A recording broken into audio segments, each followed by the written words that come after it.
Olá pessoal, meu nome é Tomás Cajueiro, a gente está aqui para mais uma entrevista dessa série que a gente tem feito aqui no CUP-Art, que no primeiro momento tem o objetivo de apresentar os artistas de Valinhos para a população da cidade e para qualquer um que for de fora e tiver interesse em conhecer um pouquinho do que é produzido aqui na nossa cidade. Hoje eu tenho o enorme prazer de estar aqui do lado do meu amigo, do meu parceiro, artista plástico Genivaldo Amorim, um dos importantes nomes aqui da arte da cidade, e a gente vai estar conversando pelos próximos minutos. Então, Genivaldo Amorim, se quiser se apresentar um minutinho. Bom dia, Tomás. Bom dia a todo mundo. É um prazer estar aqui para poder falar um pouco sobre o meu trabalho, não só como artista, mas também nessas outras muitas coisas que eu faço, em curadoria, em produção cultural. Prazer estar aqui. Legal. E também é importante ressaltar que tudo isso é possível graças ao apoio que a gente tem tido de empresários da cidade que entendem a importância da cultura para a formação da cidadania valinhense, né? Então hoje a gente está gravando as entrevistas aqui no Oca Tatu, temos o apoio sempre, como sempre, né, da cervejaria Mafiosa. E quem que é o Genivaldo Amorim? As pessoas olham o seu trabalho, a gente vai chegar daqui a pouquinho já a falar um pouquinho do seu trabalho, que eu acho que é um trabalho que muita gente fica muito curiosa quando vê. Mas antes de chegar nele, quem que é o Genivaldo Amorim? Não é valinhense, né? O Genivaldo Amorim está aqui em Valinhos há bastante tempo. Genivaldo Amorim é um inconsequente, um doido que resolveu fazer arte contemporânea. Um cara sem grana, negro no Brasil, que resolve fazer arte contemporânea. É um maluco de carteirinha.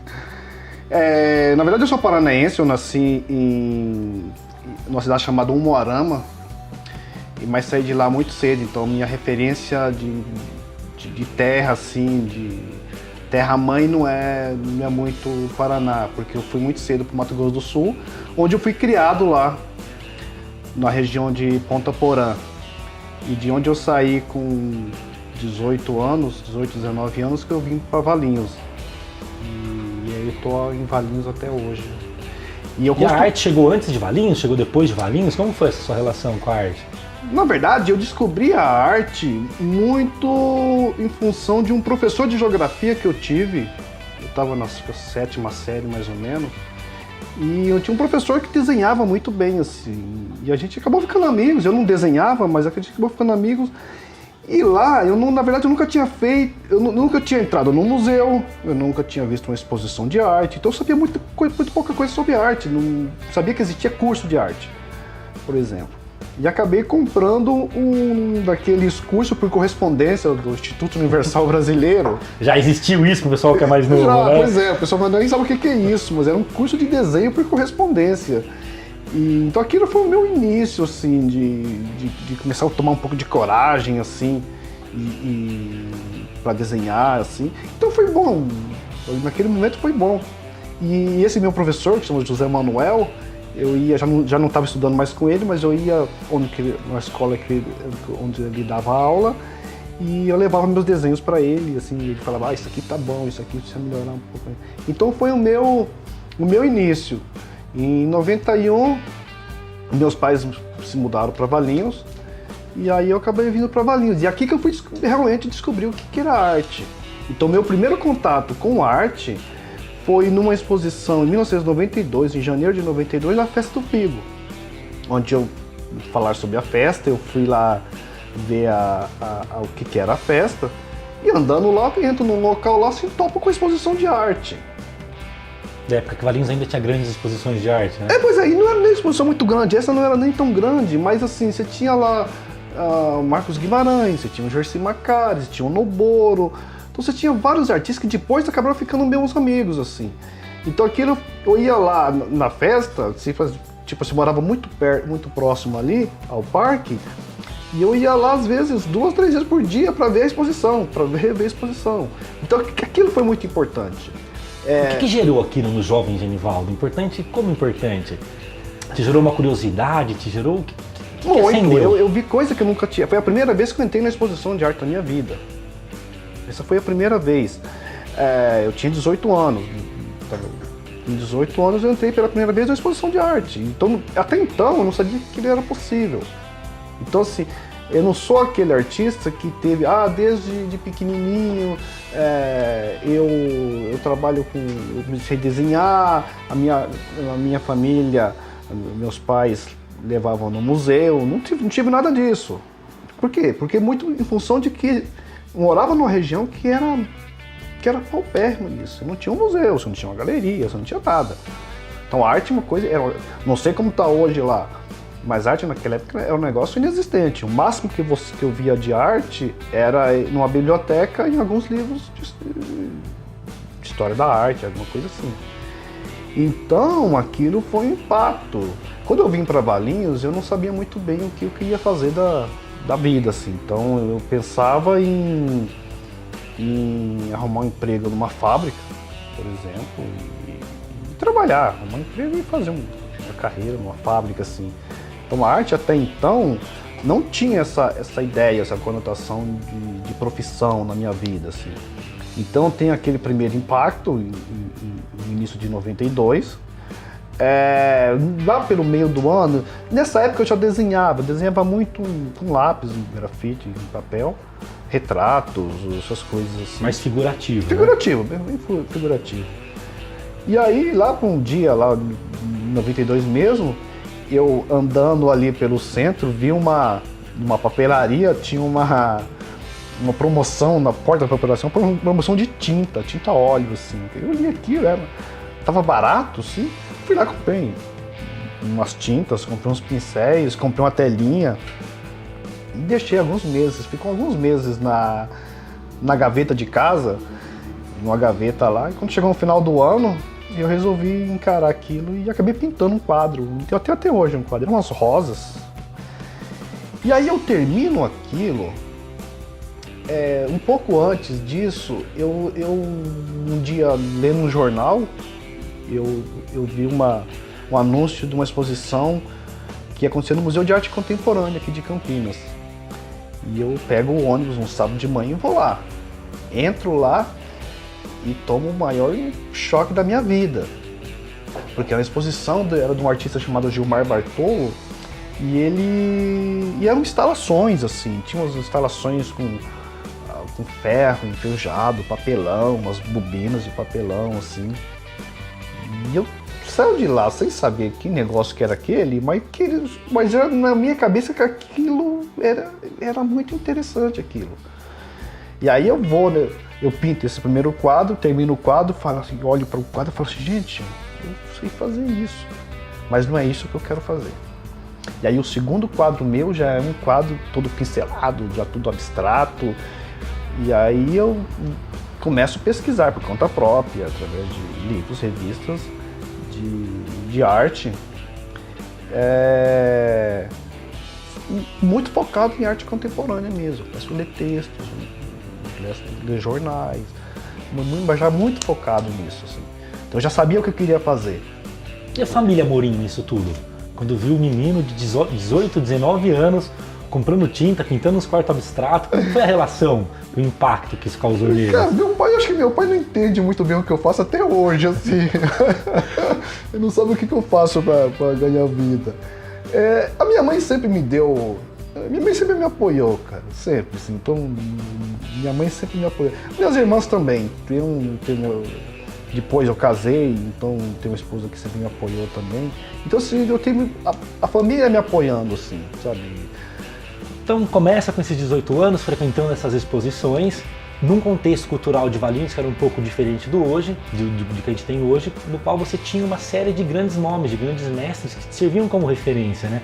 Qual que foi a importância desses mestres na sua construção, no seu trajeto? Foi primordial, porque quando você é jovem e você não tem muita referência, você fica perdido. Você precisa ter uma ideia de aonde você pode chegar, sabe? Você faz isso com pessoas que já trilharam caminhos mais do que você, mais longos do que você. Esse nivelamento é muito ruim, assim, os nivelamentos que tem hoje. E no caso, eu acho que é uma tragédia o fato de Valinhos hoje você não ter uma agenda, por exemplo, de exposições. Você não ter esse contato de um artista jovem com um artista, sabe, que já tem algumas décadas de carreira, que pode te ensinar muito. Eu aprendi muito com essas pessoas. Então aqueles artistas lá de 92, alguns anos depois, eu fui atrás deles, era um negócio assim que eu precisava. Eu era meio chato, assim. Então, por exemplo, Paco de Ribes, né? O Paco de Ribes foi um artista importantíssimo que teve aqui em Valinhos e que pra mim era um mestre, assim. Então, assim, eu fui, sabe, eu ia no ateliê dele, sempre me tratou maravilhosamente bem, assim, mas eu ficava lá. Uma vez eu fiquei lá, eu vi ele começando um quadro, assim, e eu tava no ateliê dele, sentado, assim, eu nem respirava pra não atrapalhar ele, assim. Então aquilo era importante, isso foi muito importante para mim. Então, eu não tive... Eu estudei, para não dizer que eu nunca estudei arte assim, mais formalmente, eu estudei algum tempo com uma artista que hoje mora no Rio, que é uma amiga minha, chamada Diana Santos. Então eu estudei alguma pintura com ela, eu não lembro se chegou a um ano, assim. Ela tinha um trabalho surrealista, assim, então foi a minha referência, assim, em termos de frequentar um ateliê, aquela coisa de frequentar um ateliê, de ter alguém te ensinando, técnicas, assim. E o que te joga nessa arte contemporânea? Porque para muita gente, a arte contemporânea é uma arte muito indigesta, uma arte muito difícil. E para você, então, tendo a referência desses artistas, como que foi seu caminhar até a arte que você faz hoje, que é uma arte, para muita gente, né? O cara fica, não digo indigesto, talvez não seja o termo mais correto, mas a pessoa fica ali olhando, tentando entender o que são esses bichos pendurados, né? Antes da gente chegar nos bichos, que a gente já vai chegar nele, acho que seria legal a gente entender um pouquinho como foi esse processo, então, porque eu acho que a maioria das pessoas começam realmente naquela coisa mais figurativa, natureza morta, pintar onça, pintar bicho, pintar aquilo. E de repente o Genivaldo começa a pintar umas telas sem muita forma. Como que foi esse caminhar? Então, no meu caso foi meio ao contrário disso, assim. Foi ao contrário disso, porque eu começo com aquela coisa assim, meio de procurando o abstrato, na época era o abstrato, assim, então eu começo, fazendo um trabalho, pintando, por exemplo, aqueles primeiros quadros, então cada quadro era uma busca minha ali, eu não sabia muito bem o que eu estava fazendo, então demorou até 95, mais ou menos, 94, onde eu encontro alguma coisa pela primeira vez, assim. Então eu crio uma série que chamava Psicoenigmas, que é uma série, eu começo a pensar em série. Então minha primeira exposição individual eu fiz na Galeria João do Monte em 95. Em 95 eu já tinha um trabalho que eu olho hoje, eu já era maduro, assim, sabe? Eu já tinha uma proposta de trabalho, assim. Muito tempo depois, e aí eu fui trabalhar numa empresa, e aí as pessoas começaram a me encomendar uns quadros, assim. Companheiros ali de trabalho? Era diretora da empresa, o dono da empresa. Aí que eu fui começar a trabalhar com figurativo, porque eles queriam flores, queriam paisagem. E aí que eu fui ter essa parte figurativa do meu trabalho. Então durante alguns anos eu pintei praticamente só trabalhos figurativos, por encomenda. Aí chega um ponto que em 2005 eu falo, gente, não dá mais, não é isso que eu quero fazer, e eu paro com isso, largo o emprego e aí vou entrar nas minhas pesquisas. Na verdade não foi em 2005, eu saí em 2005, mas um pouco antes eu começo a trabalhar realmente eu descobri um dia, eu estava nessa fábrica que eu estava trabalhando, andando lá para trás da fábrica, tinha um monte de um material plástico, assim, super diferente, mas tinha uma textura incrível aquilo. E eu falei, gente, eu fui ver o que era, aquilo era um defeito de fabricação lá no processo lá que era para ser moído. E aí eu falo com o gerente me dá um lote daquilo, fala, pega o que você quiser. E aí eu acabei fazendo a minha primeira série importante, que eu considero importante, que é uma série chamada Carne Viva, que são 66 trabalhos feitos com esse material. E aí a partir disso eu começo a pesquisar coisas relacionadas ao corpo, assim. Então aí depois disso vem bicho d'água, depois disso vem as línguas, que depois chegou na última versão as línguas peludas. E aí vem uma coisa vem encadeando com a outra, até chegar no que eu venho trabalhando hoje, que são as grandes instalações. O corpo, né? O corpo é uma coisa muito, percebo, bastante central no seu trabalho, né? Ele já foi muito mais central, ele continua central, mas hoje eu tenho algumas questões meio que andam meio paralela com isso, né?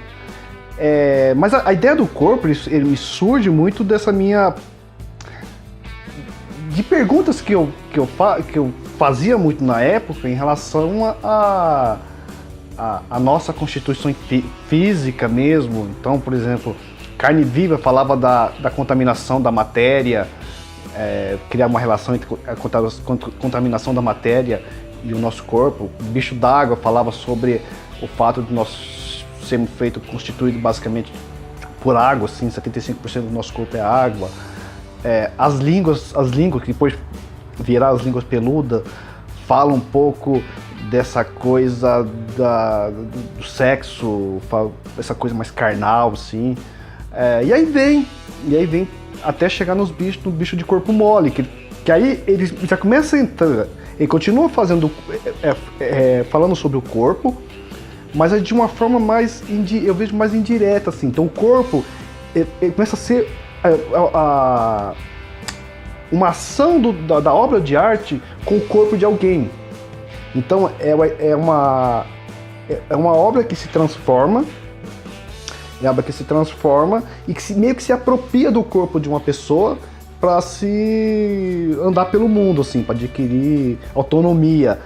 Então eu costumo falar que esse trabalho, ele é uma...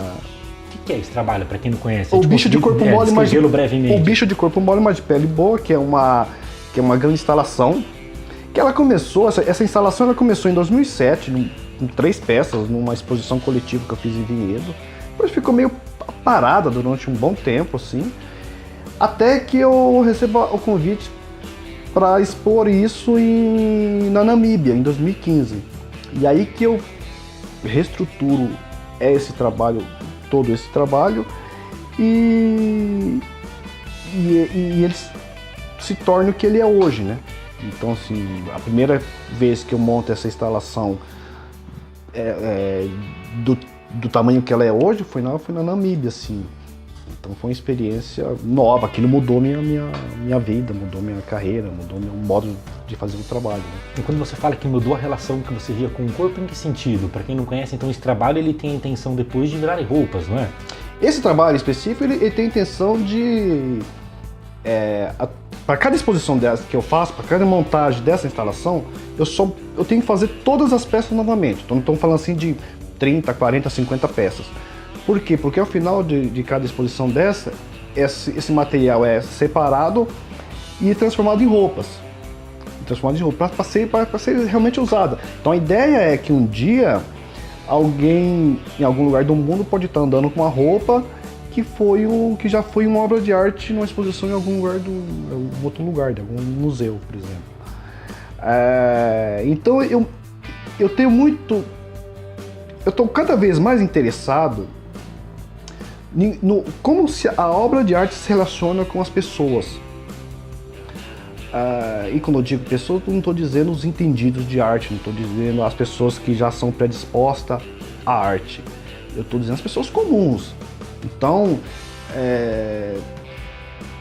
eu acho que a arte ela está cada vez mais distante do mundo real, assim. E eu quero lidar com isso. Então, como eu pego um trabalho, uma obra de arte que eu expus no museu e jogo isso no mundo, de alguma forma, eu meio que estou conectando esses dois mundos tão diferentes, assim. Um outro com frequência não dialogam, né? Que não dialogam. Então, assim, e essa coisa assim da arte também, viver num pedestal, me incomoda. É bem visível no seu trabalho. Muito, me incomoda muito, assim, essa coisa de ser intocável. Não, eu quero realmente jogar isso no mundo de alguma forma. Então passaram-se alguns anos, rolou todo esse seu amadurecimento, essas suas experiências, e chegamos em Valinhos hoje. Como que você vê a situação de Valinhos hoje em relação a como ela já foi, você com um pouco mais de experiência? Olha, eu acho que Valinhos já teve alguns momentos muito bons na arte. Eu, infelizmente, eu não peguei esses momentos, porque não estamos falando da década de 90, eu estava começando, então eu só pude acompanhar o que aconteceu lá com aqueles grandes projetos, Valinhos, Cuba, a arte do momento, a Bienal, os primeiros panoramas que foram muito bons. E depois tem um hiato, assim, que as coisas realmente param, né? As coisas realmente param. E aí muitos artistas desistem. Nós temos muitos artistas que, por exemplo, participou do primeiro panorama e que nunca mais vi falar. E alguns artistas daquela época, assim, poucos, realmente continuaram e tiveram construir uma carreira. Mas eu vejo hoje, muito em função até do próprio copy art, que há uma retomada daquilo, dessa tradição de Valinhos, que Valinhos tem com arte, com cultura, assim, apesar de todas as dificuldades que a gente tem aqui. Eu vejo com bons olhos, eu acho que ele vai melhorar, assim, acho que vamos ter um futuro melhor do que nós tivemos nos últimos 10, 15 anos aí. Pessoal de 17, 18 anos, o que você pediria para eles hoje? Está começando como foi o Genivaldo lá atrás, o que você falaria para esse menino hoje?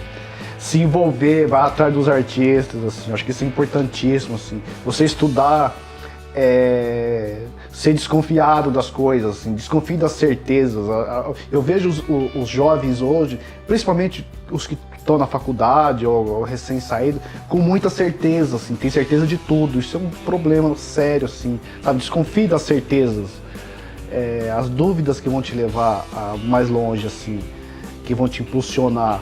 Então, assim, procura os artistas, assim, eu devo muito a essa minha curiosidade, assim, de, naquela época, ir atrás dos artistas, assim, sabe, me aproximar daqueles artistas que eu achava que eram importantes, assim. Então, eu acho que é uma dica que eu poderia dar. Não tenha medo, não tenha vergonha, pode mandar e-mail, pode falar no Facebook. Pode fazer, entre em contato. Não tô falando só comigo, mas tem um monte de artistas importantes na cidade, assim, então, muito mais importantes do que eu até. Quem quiser entrar em contato com o Genivaldo, como que faz? Como é que eu posso ver o seu trabalho? Como que é? No Facebook, é só colocar Genivaldo Amorim, ou no meu site, que é o www.genivaldoamorim.com. Então lá tem uma boa parte do meu trabalho, ou através do copy art, assim. Então, você não vai morder, pode entrar em contato, pode conversar, ficar tranquilo. Eu sou super aberto, assim, super disposto a ajudar no que eu puder, no que eu souber. Eu tô sempre procurando aprender também com todo mundo, então vai sem medo. Sem assim. medo, né? Então é isso aí, Genivaldo, a gente queria agradecer muito sua presença. Eu pessoalmente agradeço aí, muito pessoalmente mesmo, que eu acho que eu tenho em você uma dessa referência que você teve lá atrás. É um privilégio enorme ter em você um amigo, um parceiro de copy art, de retratos brasileiros, de tantos trabalhos. Então eu agradeço não só pela entrevista, mas por tudo isso. E agradecemos, como sempre, aos empresários aqui da cidade de Valinhos que estão apoiando movimentos como o copy art. Então hoje a gente está aqui dentro do Oca Tatu, já fizemos outras atividades aqui dentro, agradeço muito ao Alan, a toda a equipe aqui do Oca, a Cervejaria Mafiosa, com a produção local aqui em Valinhos também, apoiando nossos eventos, apoiando nossas atividades. E agradecemos muito a todo mundo que tem seguido o copy art, a você que tem acompanhado, que tem compartilhado, tem comentado. Aproveitem esse vídeo, se quiserem, tem dúvidas, tem perguntas que querem fazer para o Genivaldo, façam aqui nos comentários, não tem problema, a gente está super predisposto e, na verdade, esperando esses comentários de vocês, tá? Então, muito obrigado a todo mundo, até a próxima aí.